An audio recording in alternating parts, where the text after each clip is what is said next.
వేస్ట్గా పడేటటువంటి ఈ ఫ్యాస్ ఈ అట్టని తీసుకొని అట్టలో కొన్ని స్ప్రింగ్స్ ముక్కలు ఒకటి ఒకటి ఇచ్చేలా దీనికి కావాల్సినటువంటి పరికరాలు కొన్ని అమర్చి ఒక ఐటెంగా పనిచేస్తాను.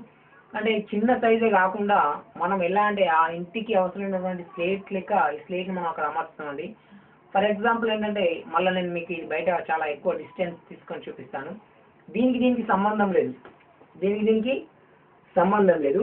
అయినా కానీ ఇక్కడ ప్రెస్ చేస్తే ఇక్కడ ఆర్మ్ వస్తుంది, ఇట్లా ఆర్మ్ వస్తుంది కదా.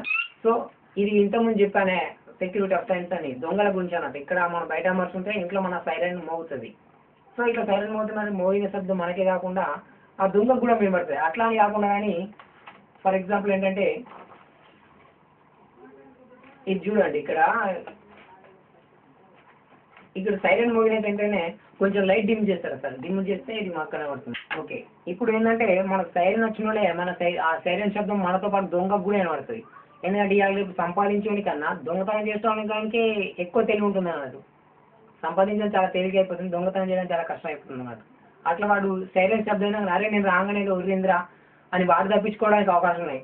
అలా తప్పించుకోవడానికి అవకాశాలు లేకుండానే చూడండి, దీనికి సంబంధం లేదు.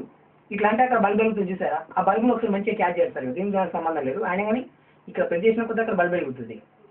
ఈ బల్బ్ వెలిగిన ఏంటంటే ఈ బల్బ్ వెలిగిన సంగతి మన ఇంటోళ్ళకి తప్ప వేరే వాళ్ళకి ఎవరు తెలియదు.